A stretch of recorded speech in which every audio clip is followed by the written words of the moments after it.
Road clearing operation sa barangay 76A nagkatensyon human nagkalalis ang kanikapitan ug mga kasamtangang opisyales sa barangay. Doon na pa'y nakuhang shabu sa lugar. Ano ang detalye?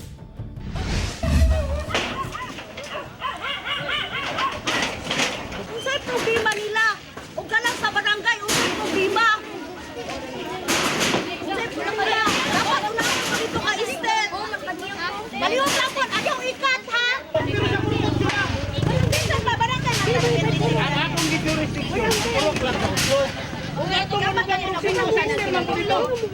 Hapsay na untang gipay-gayong road clearing operation sa Bukana, Davao City. Apan, sadyang gubo na ang gibuhat nga parking area sa kanikapitan. Didto na nagkatensyon. Clear kayo ang instruction sa DILG nga all obstruction of roads, road right of ways, canal, clear na siya.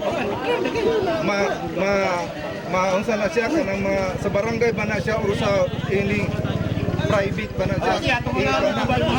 Gi-question ni kanhi Kapitan Robert Ulan-Ulan nga kung gubon ang iyang garahian, kinahanglang gubon usab ang police outpost ug barangay hall.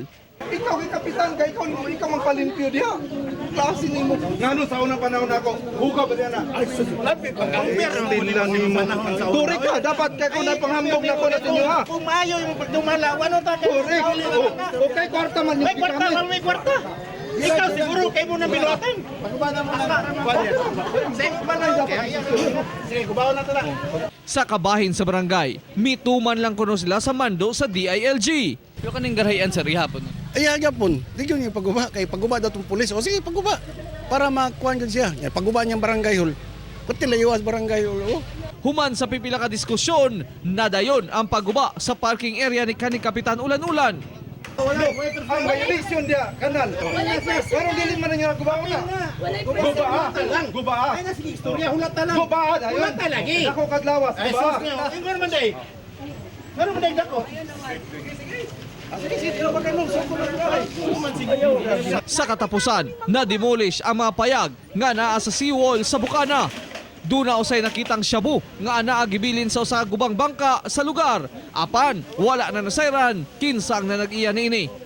Kauban si Leo Arcaje sa kamera. Ako, si Real Soroche para sa One Mindanao.